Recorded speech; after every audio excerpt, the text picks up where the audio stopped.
All righty. So, see, we've got two of us. All right. Welcome, everybody. Uh, we are going to get started in just a moment. We're going to let the stragglers join in. We're here at the top of the hour. We've got some people chatting in, letting us know where they're tuning in from. We've got Alberta, Canada, Minneapolis, Brooklyn. Awesome. There's someone from Phoenix. That's great. I'm broadcasting out of Austin, soon to be Houston for the summer. Small town with 3 stoplights in West Virginia. Georgia, the state, not the country. That's awesome. Jim, my sister actually lives in Savannah right now, going over. She's attending SCAD. Awesome. Well, Lauren's out of Houston. We got Fort Worth. This is great. That's what I love about these webinars. New Jersey. New Jersey. Boise. Oh, we have a representative from Cleveland.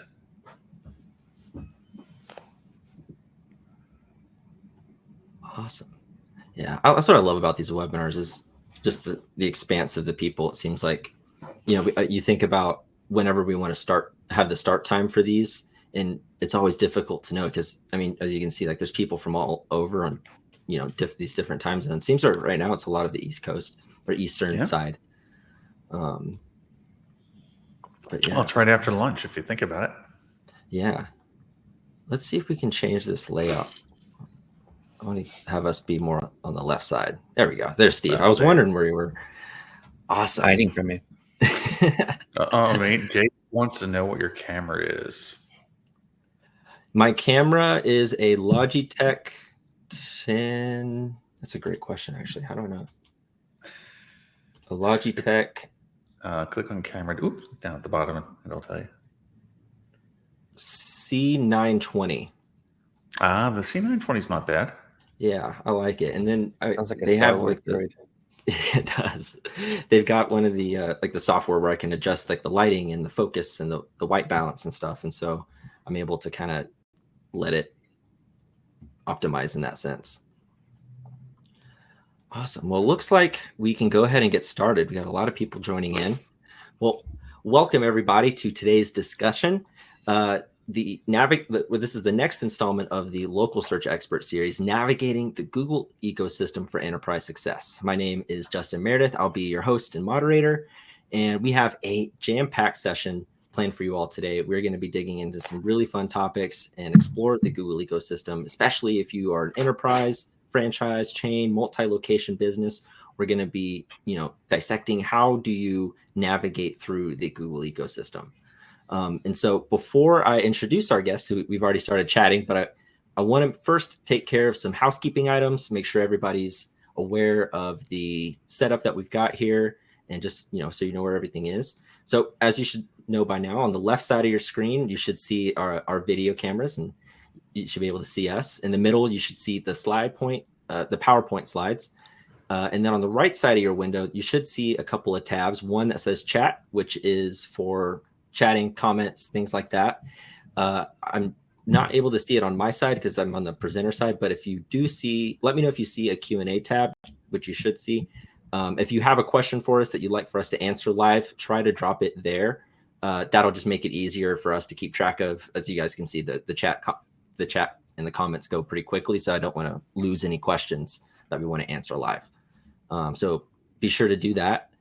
Also, just as a heads up, you will be able to view the recording after this session is finished and the recording is processed. You can access it through the same link that you used to join right now. You'll also receive an email around this time tomorrow with a link as well. If you want to learn more about us, the speakers, there should be a tab at the top of your screen that will have links to our LinkedIn profiles, a little bit more information about us. But speaking of that, let's go ahead and let me introduce to you today's guest speakers. And up first, we have the amazing Steve Wiideman. He is the founder and CEO of Wiideman Consulting Group. He's a writer, a scientist, a professor, and a practitioner of SEO. He's also the author of SEO Strategy and Skills. He's an adjunct professor at UCSD and CSUF. And if you want to get in touch with Steve and talk to him about his services that his group provides, which are incredible, I couldn't recommend them enough, you can email him at steve@wiideman.com or check out his website. Definitely recommend that. He's, the team over there is absolutely amazing. Thanks, Justin. And up next, we have none other than Ben Fisher, who's the co-founder, the lead consultant at Steady Demand. He's a Diamond Google Business Profile product expert. He's been in the space for 25 plus years in online marketing and digital marketing. He is a contributor to the annual local ranking factor study, as well as other publications. And I definitely recommend checking him out at the Social Dude on Twitter, or X, or whatever you call it. I still call it Twitter. Or you can reach out to him at ben@steadydemand.com. Thank you guys so much for taking the time.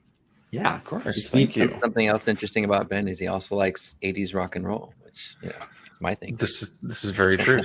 Random fact: Steve and I and a couple of our friends went out and saw Scorpions in Vegas like a year ago or something like that, right? Yeah, went by quick. No, we definitely got to do Whitesnake. That does sound good. Awesome. So today we are going to be digging into the Google ecosystem, and we're going to talk about some of the challenges that multi-location enterprise chains, franchises, the different challenges that come with optimizing your presence on Google, making sure that your business profiles are consistent, accurate, amongst a bunch of other things. But first, Ben and Steve, if you could, to kind of set the foundation for the discussion, can you tell us a little bit about the value of an optimized presence in Google and having a strong presence throughout the entire ecosystem?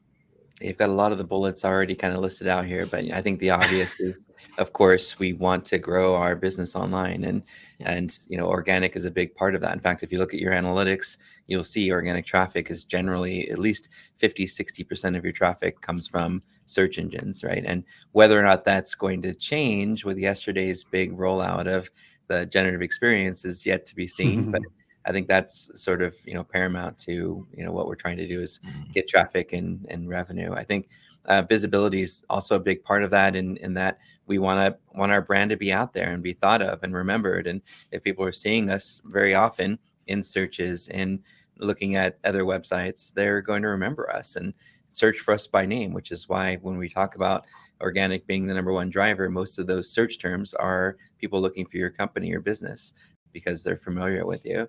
And of course, we've got other bullets on here, Ben, if you want to talk about a few of them, but I think that's probably the biggest is, again, just driving more revenue to our company. Yeah, and I think that, you touched on this briefly about the SGE and Google search, right?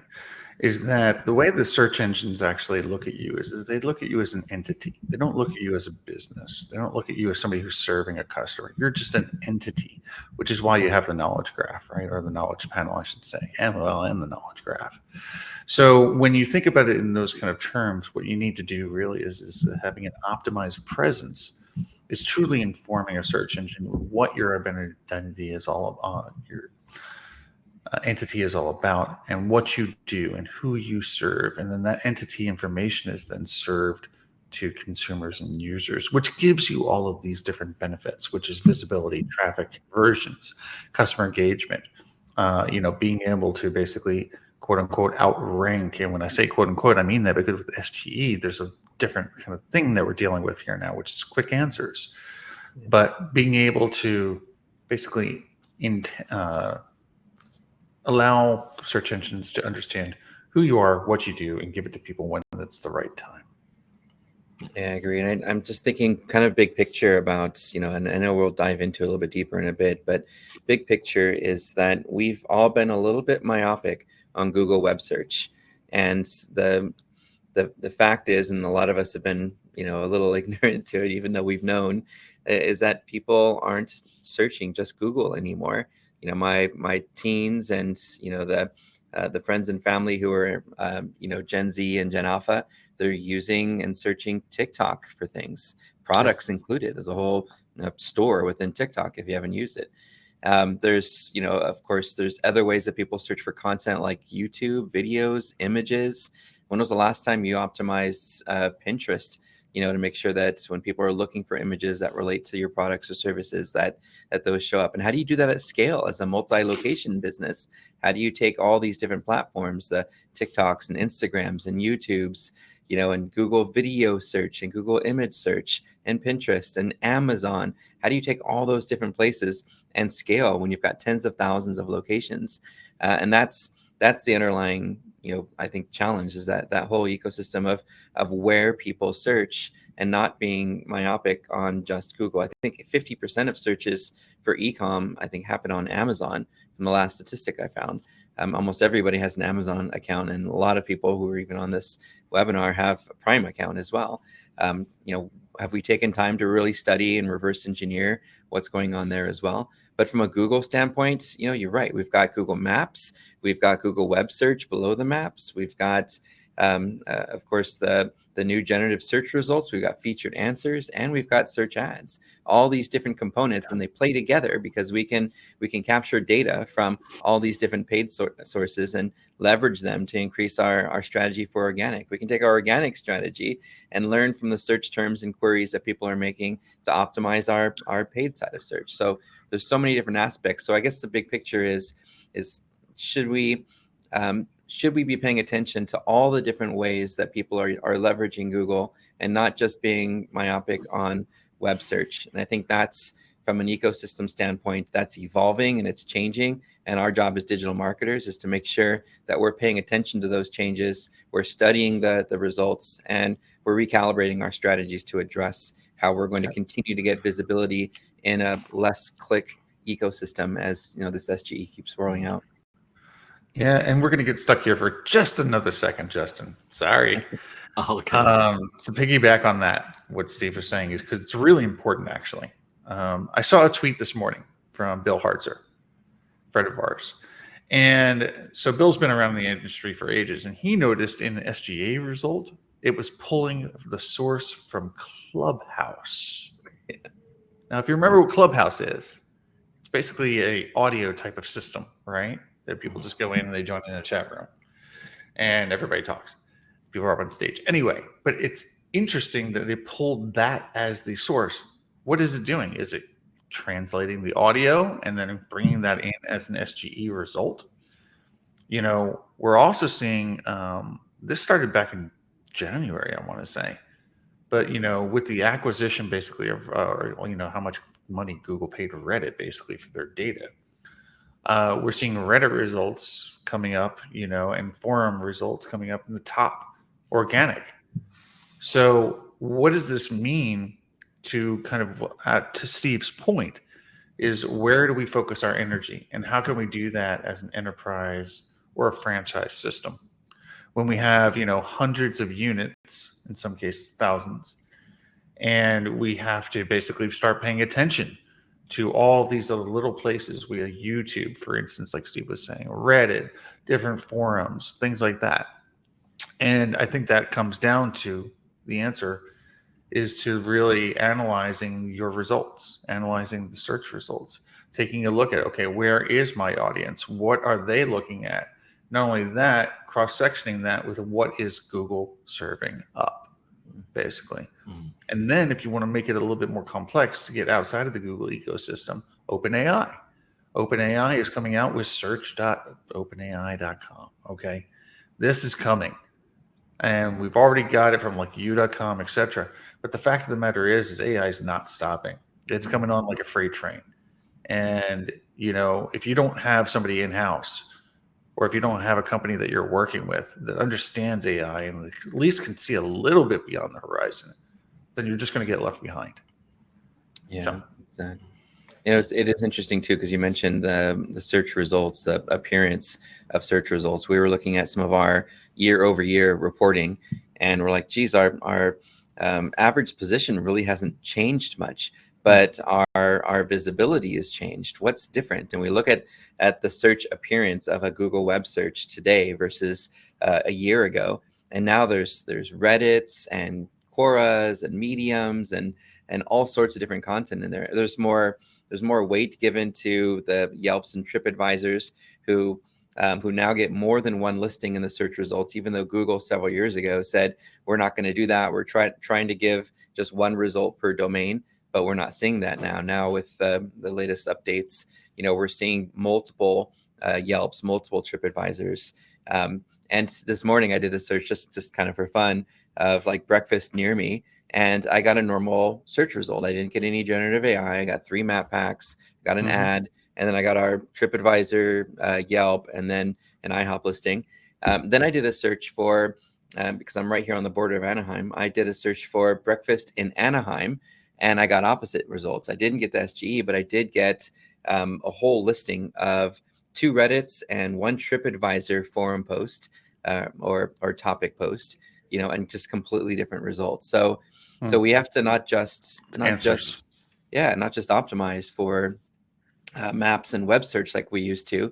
We have to look at where we appear in all of those other types of results, the forums and the discussions, and make sure that there's somebody on our team who's accountable for making sure we have visibility there.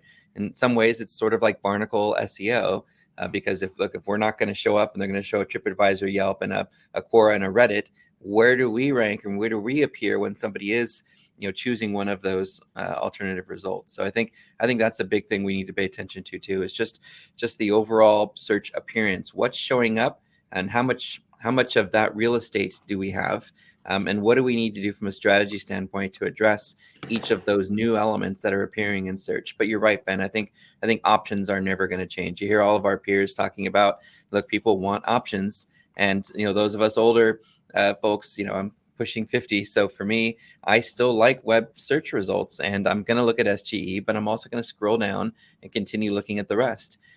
Younger folks, probably not. Younger folks going to type in a query, get their answer from the SGE, and never click anything and move on. And that's okay. And I think over time, we're probably going to see less of the normal web search results and more of the AI in there. But for the time being, it's definitely not a panic or anything, but it is something we do need to pay attention to. It's like 3 to 5 years out, hopefully. Yeah, crystal ball and all. Just saying. Hopefully. Yeah, and Steve, something that you've been saying for years now has been also the voice search, and that's going to be a whole nother ball game as well. And clearly, all of this is really complex. There's a lot that goes into it, and something else that adds an extra layer of complexity is the dealing with multiple locations, whether it's 5 or 10 or 100. Everything ends up being magnified in that sense. So let's now dig into maybe some of those challenges, and based on some of the announcements that have been made this week, there may be some additional bullet points that we could have added here. So if there's anything else that we need to include based off of that, we can. But we won't get off on a tangent, Justin. Never. What are you talking about, man? So what are some of the challenges that multi-location local businesses, enterprises, chains, what are they facing when it comes to navigating through the Google ecosystem? Yeah, okay. So we'll talk about locations first, right? It still amazes me when I sit down with an enterprise or a franchise, and they're like, "Oh, we're struggling with video verification." It literally makes my jaw drop every single time that these huge organizations have not taken advantage of something as simple as bulk verification, or what's called a chain designation. And video verification is hard. And when it comes to enterprise level and franchises, it gets even harder, because now you have, say, an enterprise manager who is, in charge of, 60, 70, 100 locations, whatever it is, and then somehow has to coordinate with somebody on the ground to actually do the video. It starts to get almost impossible as things get complex. Whereas with a bulk verification designation, you have now a location or a profile which goes online within less than 7 seconds, which kind of kills the whole coming soon thing, by the way. Yeah. And Steve, I'm sure you can speak to a little bit of the sunsetting process there, right? But that's one of the big things that I see is that it's just crazy that you're still doing video verification when you can just get the chain designation. You know, Yeah, it's Nolan's saying video verification is the bane of my existence. It's impossible in no. healthcare. it is in healthcare. Well, it's not impossible. It's just really difficult. That's all, because there's a lot of rules when it comes to healthcare. Kind of. I have to couch that a little bit with that kind of. Um, you know, so yeah. So I would encourage you to take a look at the help file. Thank you, there, Steve. That talks about bulk verification. You know, it's not an easy process because Google support actually does not understand, believe it or not, they don't even understand what bulk or chain designation is. They will come back with the stupidest responses in the world. But once you get through it, it's like having a Willy Wonka golden ticket. Yeah. And if you're using a service like Birdeye too, they handle all of that for you. You basically answer a few questions, they get a signature, and within a few days, you know, they get access to your whole list of locations. So it makes it super easy to, you know, to get through that process without, you know, having to navigate it yourself. I think the verification piece, especially if you're a multi-location business, is, you know, isn't that complicated unless you've been doing everything manually one at a time, and you've got to now take, you know, some 1,600 or 2,000 locations, or depending on how many you have, and put them into an actual chain profile. That can be a little bit of a pain.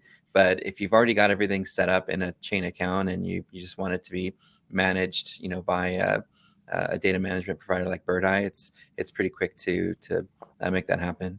On the ranking factors side of things, you know, there's these principles that we talk about on each of these calls that are sort of unchanging. They're almost like the laws of search, right? Where we know, I mean, obviously proximity is going to play a huge role in where we show up, no matter how much we optimize. If somebody's right next door to, you know, a McDonald's and is searching for burgers near me, it's likely McDonald's is going to be that number one spot because it's right next door to where you're at.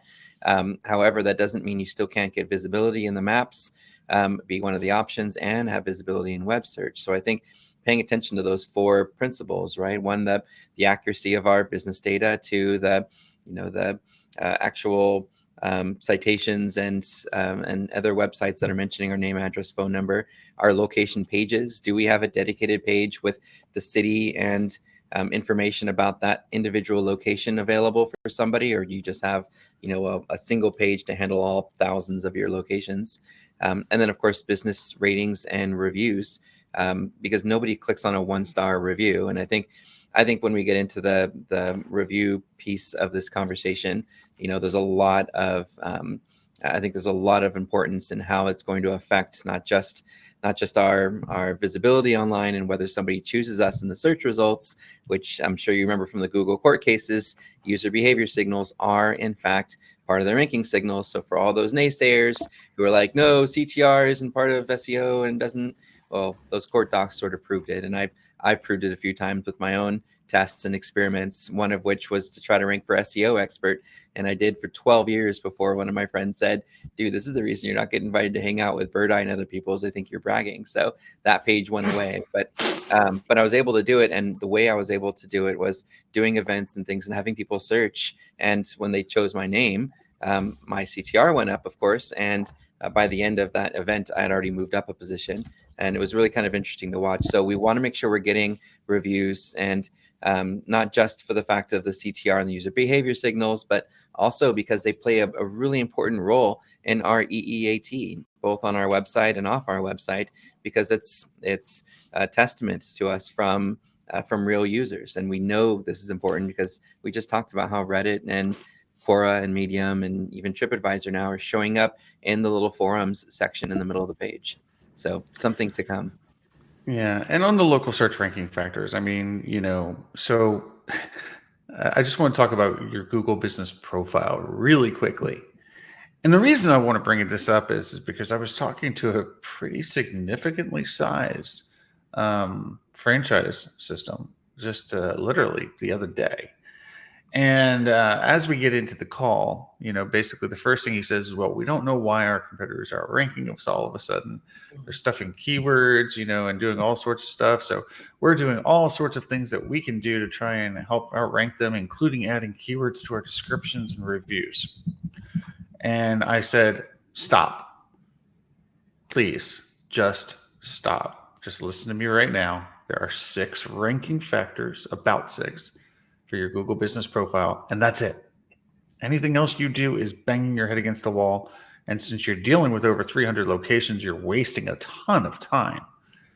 And so I'll just run through those really quickly, basically. So the name of your business absolutely is going to be a ranking factor. The categories that you have chosen are another significant ranking factor. Remember, categories are who you are, not what you do. Basically from there, it's going to be your address. Whatever address that you're using for verification is basically almost like a central point. And it's not necessarily a radius, but if you're a service area-based business, about 2 miles. A storefront can be around 10 miles, sometimes a little bit larger depending on different types of queries. But from there, it's basically a little bit of a bump is the link that you use for your website. If that ranks well organically, then the GBP can help. It'll help the GBP rank organically, or rank better, I should say. Then there's an area called services, not your service area, but your services area in your GBP. Those can do a good ranking boost too. Actually, you can change them and it'll change your ranking within 72 hours. It's kind of neat. Play with it. And then reviews. Reviews, basically, 10 reviews and then 1,000 reviews, basically you get ranking bumps. Anything in between or over or under kind of doesn't really matter, at least based on studies. But that's it. There's nothing else. So when people go, oh, I'm going to put keywords in all the things, I'm going to put them in my review responses or in descriptions or my Q&A or whatever it is, you're basically wasting time. So stop doing that. 100%. I think there are other challenges too. Here's some more bullets for us to talk through. But I think a big one is, when we think about the whole decision-making process, and we're looking at, again, multi-location brands have a challenge because there's not a team of SEOs. There's usually one person, a digital marketing manager, and sometimes as many as 6 or 7 agencies that are all coordinating and collaborating with that person. So trying to get anything pushed through, especially when a big change like the SGE just happened yesterday, how do we go back to our stakeholders and say, hey, we figured out how to address this. This needs to get rolled out. You've got to talk to probably 4 or 5 different people and convince them that it's important and show them data, which you can't do yet because there isn't enough data. It's only been a day, to try to do anything. So it can be really challenging. So I think one of the ways that we've mitigated that with multi-location clients that we work with is during the kickoff process, when you're just starting to work with them, you just offer up a series of educational events so that they are thinking in the same way that you are. They're not going to learn the how in a month, but they're definitely going to learn the what. And if you can teach them the what and go through those 4 disciplines we talked about earlier, data accuracy, local pages, citations, reviews, and give them examples and show them screenshots and look at live search results, and explain how those things happened, then everybody starts to get on the same page and believe in what you're doing and play their part in it. And then as they participate, recognizing them and even giving them full credit, if you're able to, gets the stakeholders motivated, excited, and bought in, because now they know that they're a part of it and that other people on the team are looking to them for playing their role in it. So trying to get that buy-in, can be really tough, especially when you get into local page optimization, because of all the, when you're trying to scale content, for example, across, 1,000 locations, without looking like duplicate content, you've got to get really creative. And that content has to go through the legal department. It has to go through your key stakeholder. You might have to go through 2 other departments. Then it has to get into the hands of the people who deploy it, who might have questions, concerns, or not realize that a component like schema was a big part of what you were trying to accomplish. And, they might not have the experience with it, so they'll just ignore it, not tell anybody. So it is kind of a struggle to to get buy-in and to get through that process and to be expeditious in responding to it. But I'm telling you, that education piece of it can play such an important role in recognizing all the participants and giving them credit for it can give you a little bit of a benefit. We did create a page on the Wiideman site, just Wiideman.com, where we went through and explained or tried to quantify what each particular attribute would mean to the business. So when we say, hey, we really need to do hyper-local content, well, why? What's the business case for it? Well, according to this research, we'll have 104% competitive advantage. Well, why do we need to put store images? Can we just use a logo on every local page? Why do we need the store image or something that's unique like that? And you can say, well, according to the study, 84% of 84% competitive advantage if we can actually do this particular thing versus something else. So tried my best to help SEOs, at least with the local page piece.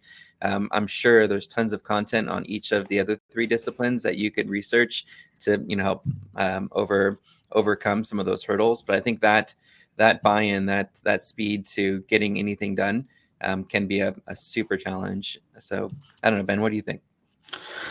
Oh man, a lot of things here. I mean, Justin has this great mid-journey picture of a ship on the ocean. When we were first talking about this, we talked about what I think is the largest challenge that there is. And some of Steve's things definitely address this challenge. And that is that basically when you're dealing with an enterprise or a franchisor or anything like that, large organizations, basically you are dealing with something which is akin to having a very large ship with an itty bitty tiny rudder. And any kind of change that you want to make is glacial in speed. I remember this one time in working together with Steve. We had a client that had an issue, and part of solving that issue was creating a Gmail address, a Google account at their domain name. This had to go through, I want to say about 15 people, right, Steve? Something like that. 15 people, a bunch of red tape. It bounced around between these 15 people for over 6 months. And then they finally got it done. So that was great. But 6 months to make one email address. Crazy. Especially when you have a franchisee who's losing thousands of dollars per day, right? So that's the thing is okay, fine, decision making. So how do we do something about this? Well, you can't destroy their corporate culture, right? They have the culture that they have, and you're not going to be able to do a darn thing about that. But what you can do is you can identify those stakeholders, each one of them. Identify those 15 people, plus the people who are in charge of them, plus the people who are in charge of them. Heck, if you can get the CEO involved, kudos to you. Because now you've got everybody in the same room together. And basically now you start laying out responsibilities and you start answering questions. The CMO can ask the questions that they have. The IT people can ask the questions that they have. The CEO can make dictations and say, no, this is going to happen. You're going to do this. And what you find out is that if you can do this, even internally, if you can do this, that making these decisions and making people understand the importance of those decisions is so much easier. And then you can actually get your job done instead of banging your head against a brick wall. And then we look at things like, NAV consistency, right? Data consistency in general is extremely important, especially in this day and age. We've been talking about SGE a lot here, but there's a reason for that. It's because something's coming and we don't know exactly what it is. But what we do know is that SGE feeds off of data. So if your data is inconsistent, think of it like you're talking to a 5-year-old. If your data is inconsistent, they're not going to understand what's going on, right? So you need to talk to it like it's a 5-year-old. You need to tell it the exact information, exact hours that you're open, exact hours that you have dine-in hours, whatever the case may be. I'm sorry. Not exact state you're in, because if you have a city that's the same city in another state, it won't know unless you tell it. Right. We were talking about Georgia earlier, right? It's a state or a city. But, so basically it's like making sure that's understood and making sure that the people at the top level who are not involved in this understand, why are you taking time to do this? Why are you spending money to do this? Right? Why do you need something like a Birdeye, for instance, to keep your NAP data consistent? Crazy, right? Okay, yeah. but the cost is worth it at the end of the day. Yeah, having that single source of truth is definitely going to take a lot of work off your plate. When you think about the different places we manage our business data, we manage it in search engines, we manage it in navigation engines, those TomToms and here and and so forth. We manage it in social local profiles from Facebook pages to any Foursquare type page that we might have. We manage it in the databases, right, which do include Foursquare as well as Data Axle and New Star Localies. We manage it in local and regional directories and industry directories. Maybe we're an attorney and we've got locations that are set up in lawyers.com, Avo, Justia, and so forth.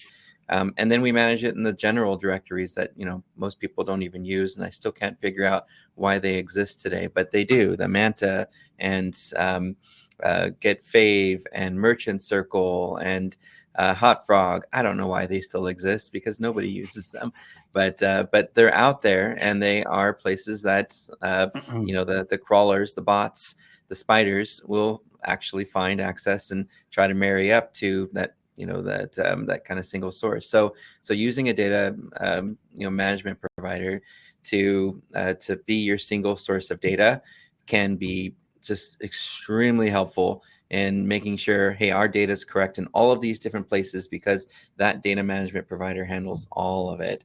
And by the way, it plays into everything, because if somebody does do a search for something and a Yelp page happens to show up and the Yelp page has an old address because you moved recently, maybe you just moved a few weeks ago and it has the wrong information in it, a user is going to get frustrated. And Yelp loves frustrated users. They will put your negative review about how you were so ticked off the location was wrong, that's going to result in a 1 star or 0 star, right? A really ticked off person. And that snippet's going to show up in Google search results, and no one's going to click. You have some negative sentiment out there that affects your user behavior signals. It affects your web traffic. It affects your brand. So, again, keeping that single source of truth and managing your business data and keeping it correct everywhere can make such a huge difference, not just in our rankings and the maps for that whole data validation piece of it, but also for the user sentiment that could play into user behavior signals as well as the EEAT that we're looking for. Yeah. And we'll talk on the last thing, right, which is managing basically and responding to reviews, generation of them. Generations, I think, pretty easy depending on the category that you're in. The management of the reviews, that's a totally different story. Again, we're coming down to bandwidth, right? We're coming down to where do I focus my efforts because I've got all this stuff to do for all these locations. Well, let me tell you something. Reviews are the most important piece of real estate that you have, period. Mm-hmm. When somebody is making a decision to do business with a location, it's going to be based on reviews. Whenever there's more than one option, reviews become the tiebreaker. And so responding to those reviews, positive and negative, and I don't know what the heck you're talking about with 1 star, no content reviews, you still need to respond. And that might seem like a gargantuan effort, especially for somebody like a restaurant or a hotel or an amusement park. But the fact of the matter is that you still need to pay attention. Because think about consumer behavior and think about your own behavior, by the way. I'm amazed at how many marketers I talk to that don't analyze their own behavior, at least a little bit.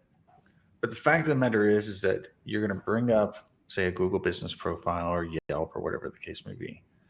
I don't know about you, but I'm sorting by worst experience first. I want to read what the bad experiences were. I do that every time.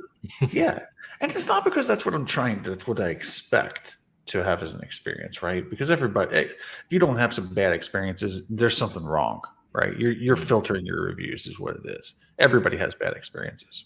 Do you do this? Do you go into the person who left a bad review and look at other reviews they left? Because sometimes it's just somebody who always leaves bad reviews. And so I ignore them when I see those ones. Sometimes it's just crazy persons. Like, they went to Burger King and they had, a burger that was just a little bit golden. They're like, crazy. No, kidding.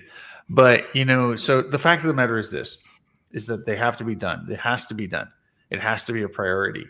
Because if somebody's going to be looking at those negative reviews, Again, the content of the review doesn't matter. What matters is how do you respond to that review?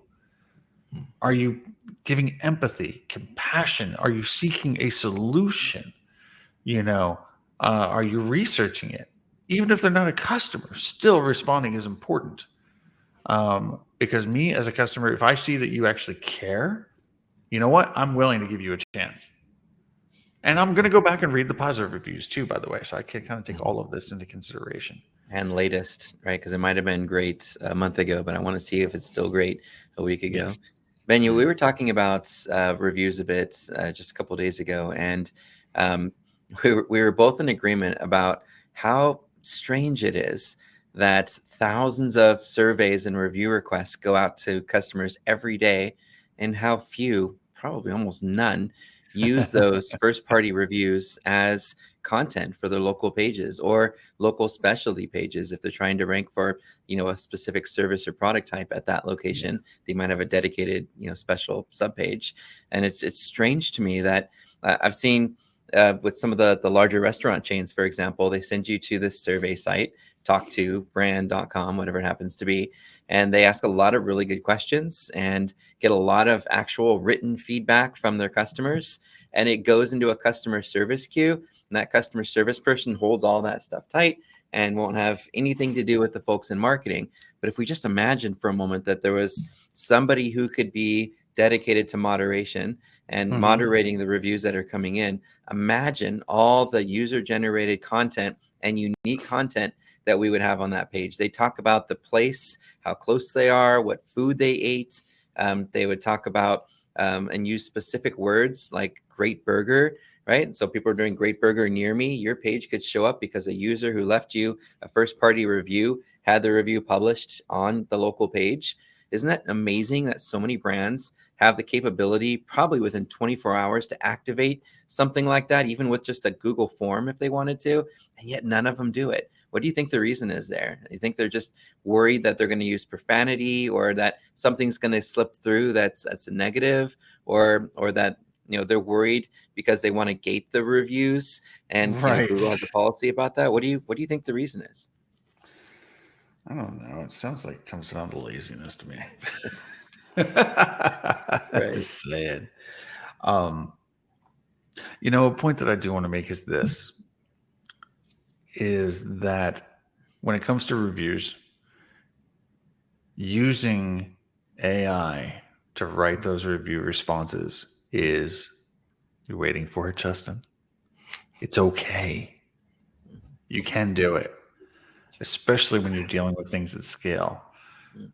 What is not okay is just clicking generate and then go. Yeah. So you need to read it, so it has to be read. But it's very, AI is very good at writing review responses, basically, I guess is my point. So that can help you when you just don't have time, or if you're one person, you have to deal with 1,000 reviews a day. Okay, well, click generate, edit, fine, sounds good, go, edit, go, all right, do that. The thing that I find personally that's amazing, though, about this, not only the using AI for that, but AI can also analyze, which I'm sure, Justin, you'll be talking about this a little bit later, but can be used to analyze your reviews that you're getting and give you tips on how to actually improve your business. And if it's not here today, it's coming. So it's going to be pretty cool when that does happen. Right. So yeah, paying attention to results reviews is like it's a must, basically, for your business. About AI for reviews, do you remember something before the Google Penguin days of 2012, where we would use things like unique article wizard and we'd put a pipe symbol in between like 20 different variations of a word so that we break up our pages? I'm just thinking, if we just took that same mentality and we put that into our AI responses, we could do hey, and then friends, restaurant fan, valued customer, right? We can do all those different variations of how we address article spinners, Steve. And we could use something like that where it's controlled using AI and still respond to reviews, but it's controlled and it just rotates in the salutation and and different words, so that those review responses do seem a little bit more unique for each person. And you probably could come up with 20, 30 variations, so that one individual location never ever really sees, the same review response. Again, based on a number of factors and how you do your prompt engineering. But I do think it is possible. When this AI kind of first came out, my first thing that I panicked on was that we would see a lot more robots talking to people. Yeah. And that scared the heck out of me. Yeah, I agree. Actually, when it first came out, I mean, we had a company policy: no using AI for reviews or anything forward facing, because of just that fact right there, Steve.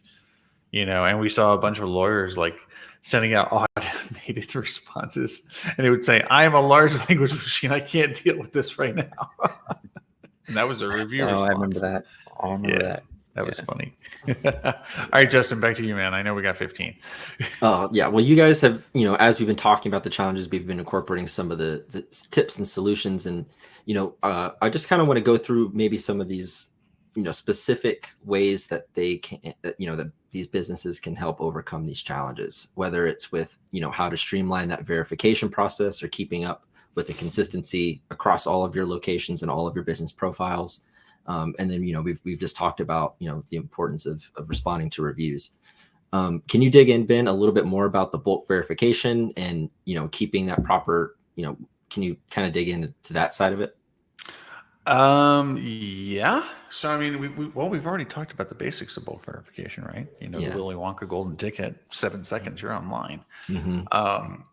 The process itself is pretty darn straightforward, really. And I don't want to get too much into process. Yeah. Like I said, the biggest challenge is when Google doesn't understand what you're trying to do as far as getting the chain designation of the bulk verification. And it's very difficult to overcome. I like to kind of put it this way. It's like 90% of bulk verification applications fail. Again, because they don't have a bulk verification department.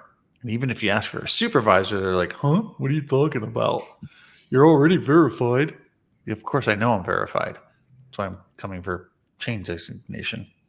So you have to have at least 10 locations, basically. Storefronts, by the way. Service area-based businesses do not work. You can have a practice/practitioner business model. So in other words, it will work for mortgage, it will work for insurance, it will work for real estate, believe it or not. It's fun, actually, but it does. So it kind of helps get rid of a lot of issues like, the duplicates and things like that when you have a bulk designation. And you have to go, you have to have your locations all on your website. There's a couple other technical things that need to be implemented as well. But for the most part, it's a very straightforward system. And once you do get it, it's fantastic. It's amazing, right? However, just as amazing as it is, you can lose it just as easily. I have seen people go ahead and put service area-based businesses into their bulk verified account. I've seen people go ahead and add other companies into their bulk verified account, and then remove access. Yeah. Exactly. They add them and then they remove them, thinking Google doesn't realize this. Google realizes this. With great power does come great responsibility. And also, Google giveth and Google will taketh away. It's the fact of the matter is that they will go ahead and they will kill your bulk verification process, bulk verified account, and everything will be gone back to standard, if not suspended. And then you will lose it for up to 6 months to a year, actually. And that's if you don't get blacklisted. Let's see, what question? No, individual management only fully, sorry. But yeah, so I mean, it's really, you just want to make sure you have all your documentation set up and ready to go. Because if Google does an audit of the account, which they do usually once a year, they're going to ask for some information. Whether that be storefront photos, business licenses, utilities, things of that nature, you need to have them basically at a ready, at a go, because you'll have 30 days to basically cure the issue, and they don't tell you what the issue is. Yeah. So many advantages too of having that bulk verification too. I mean, the roll up of data and insights that you can get from all locations in one place. The fact that you can do Google posts and promote an event, special campaign across all locations easily. There's so many benefits to doing it. So if you do have multiple locations and you're not using the chain profile, definitely set it up. We put the link in the chat at the top. What was that, Justin? I was going to ask, so regarding the next slide, I want to see if you could touch on the helpful content on that side and how, you can use that to improve, your processes and your standing. Of course. Well, we just talked about the importance of first-party reviews. That's one of the best EEAT signals you can get is directly from your customers. People trust brands that other people trust. So it's important, I think, to start there.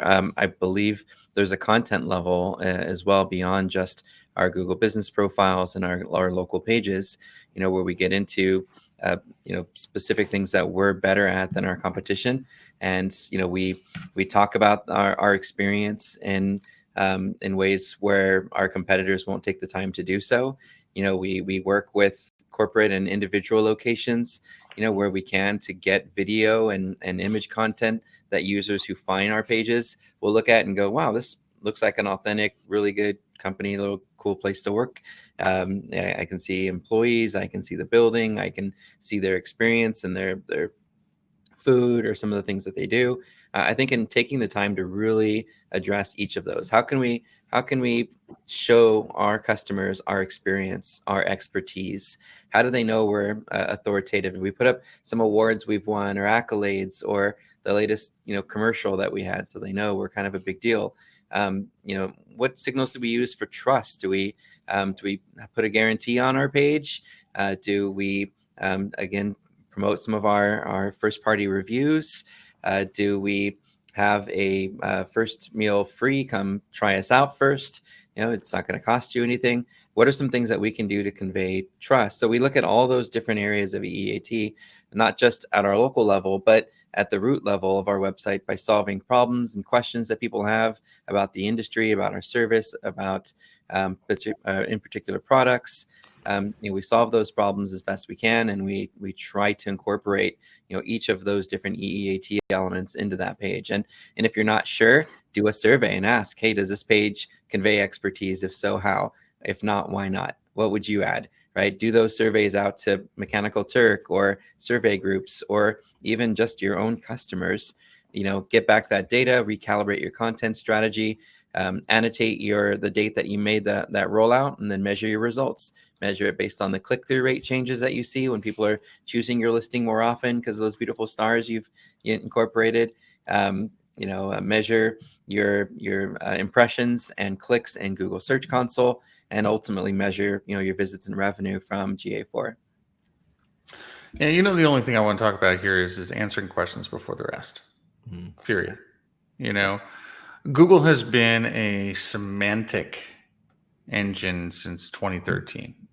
That's when they changed over from links being the most powerful indicator to actually being more like content and trying to understand how content relates to each other and how entities relate to each other. Well, now here we are, a little bit over 10 years later. And of course, Google being Google, it takes about 10 years for them to make this drastic change in their algorithms. And so you only know that if you've been around for as long as Steve and I have. But anyway, seriously, so now we're kind of in this answer engine era, I guess you could call it. And so what if you have not been doing this, then you better start. And that is that basically talk to your sales team, talk to your support team, and gather the questions that people ask and gather the answers that are provided, no matter how small, and start actually publishing them on your website within content or alongside content, which is basically relational. And so if you're a plumber, you should be talking about the challenges of plumbing, maybe common issues that you see, common solutions to those issues, things like that. And the reason is because Google's going to definitely use this information. It is helpful content. At its core, that is what helpful content is. And Google needs this, of course, to feed this into the generative AI. As a matter of fact, all the generative AI systems do. So, but at the end of the day, if you think about it, answering questions that users have is a good thing, because you're answering questions. And if you're answering my question and I like your answer, I'm going to call you, period. I'm going to submit a form. You need some ideas too. You can go to Google and look at what questions people ask, or you can go to Answer the Public, you know, and use that tool. It's a fantastic tool. AnswerThePublic.com will give you lots of really good question ideas as well. Exactly. I mean, I'm more of a fan of getting it directly from the business personally, but yes, in lieu of that, you can actually do that. Or you can just go to ChatGPT 4.0 and say, hey, what are the most commonly asked questions about plumbing in San Diego? Best. I use those like Frank's Red Hot, man. I put that on everything. I get some of the greatest questions from ChatGPT for FAQ and questions and answers. They're fantastic. So give it a shot. Yeah. And real quickly, so that I want to make sure that we can answer as many of these questions as we can. And you guys have mentioned it a little bit, but using a platform like Birdeye really does help make the management of all of this a lot easier, whether that's keeping up with all of the different listings, whether it's your Google business profile or one of the 150 other websites out there that can host your business information.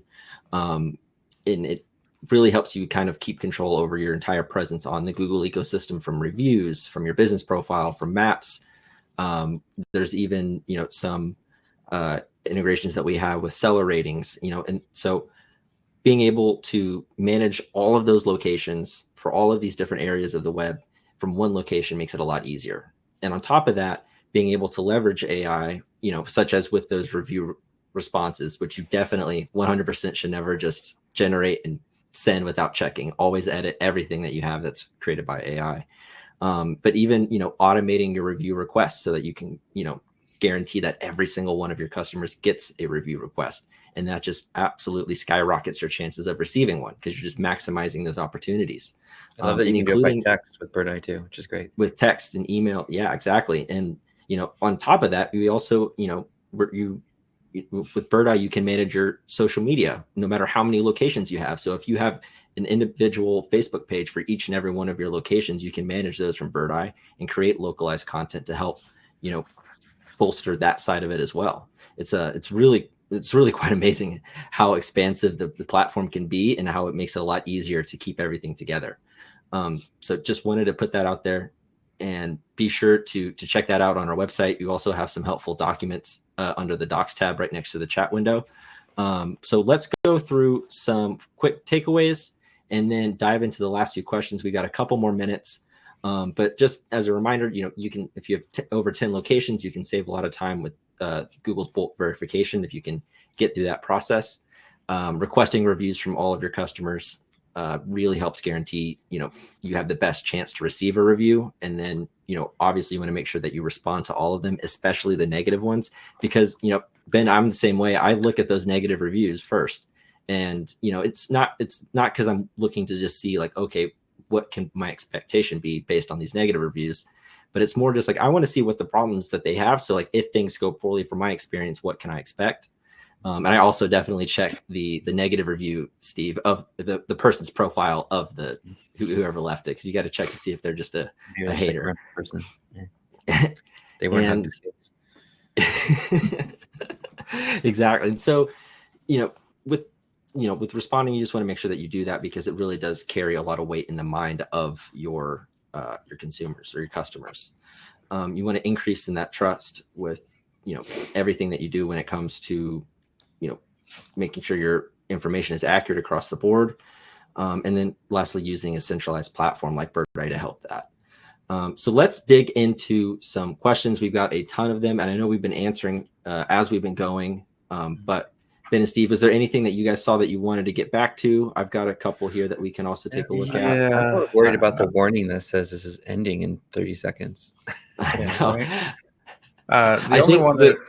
Well, yeah, if we go a little bit longer, it won't cut everybody out, so that'll be okay. But the big one I want to answer here is that there's quite a few people here that have issues with booking apps. So I just want to go ahead and knock this out real quick. So with the booking apps, GBP has made some recent additions where you can go in, you can choose basically which one you want to actually highlight. You can choose which ones you want, but then there are the sneaky ones. These are the guys who use the API to inject a booking link into your Google Business Profile, and they are hell hard to get rid of. So what you have to do is you actually have to report them. There is a specific form, I do not have it off the top of my head, that you can use to go ahead and report basically a menu link which is not supposed to be there. It states that you have reached out to them and you have requested they remove it. They actually have 72 hours from a request time to remove those booking links. If they don't, it's an infraction actually against them. So fill out this form and you basically say, yes, I've asked them to remove it. They will not remove it. And then that goes directly over to the booking team. Now, if they still will not remove it and that filling out that form has not helped, then what you can do is you can come to the Google Business Profile community, make a post about it, and then somebody like myself can go ahead and address it and escalate it over to our contacts at Google. But that is the process flow for getting support with something like that. Awesome. Looks like we're near the end of our time, but I think we've got time for a couple. I may have found that. Another question about chain designation. Yeah, let's take a look at that one. Okay, so basically, this one's coming in from, it looks like, hold on, let me go back. Yeah, I think it's coming from Alex. So, Alex, thanks for being so active in the chat. But yeah, so basically, I mean, when it comes to chain designation, one thing that's also important is naming convention. So if you are not, like, say, in healthcare, real estate, insurance, mortgage, etc., then your naming convention all has to be the same. So if it's McDonald's, it's McDonald's, period. Not McDonald's of San Diego, McDonald's of North County, or anything like that. You can't even have a couple of those mixed in there. You will fail the process. It's a violation. That is different, of course, when it comes to practitioners. When we're dealing with real estate or when we're dealing with healthcare, now you can have something like Abrazo Hospital -XYZMD. Okay? Because what matters is this is how you're representing yourself to the public. So that is acceptable. However, that Abrazo Hospital has to always be the same. It's the practitioner name that can be different. Got it. Awesome. Well, it looks like we are at our time. First off, thank you, Ben and Steve, so much for taking the time to jump on here and share your insights with us. Once again, it was an awesome conversation. I think that I hope the audience found as much value in it as I did. It seems from the chat that it really we were able to help provide some helpful tips and insights into how to navigate through the Google ecosystem, and hopefully move forward with all these unknown changes in this kind of new world that we're in with OpenAI and Google AI, and there's just a lot going on, and so it's been a great time getting to learn from you guys and understanding. We want to make sure we get those questions answered too, Justin. So please send them over to us after, and we'll make sure we answer anyone who didn't get a response during the event. Definitely, I will make sure to do that. And so thank you all so much for tuning in. Don't forget to check out that Docs tab if you want to continue your learning. We've got some really helpful documents. We've got the state of reviews, which is a huge report that we put together, analyzing over 200,000 different businesses and their Google Business Profiles, which is the other report, taking a look at what are how long are people, or how often are people leaving reviews, how often are people responding to them, how many reviews are coming in for different industries. These are really, really awesome and deep data insights with what's going on right now with reviews in Google Business Profile. So be sure to check that out. But until then, be sure to connect with Ben and Steve on LinkedIn. Reach out to them if you want to hear more about them and their services. I could not recommend them enough. They've been incredible speakers and friends for us here. And, these are some of the best webinars that I get to do. So I appreciate it, Ben and Steve. But until then, we'll see you guys on the next installment of the Local Search Expert Series. Thanks, guys. Bye, everybody. Have a great weekend. Thanks. All righty. Well, we got to leave the stage.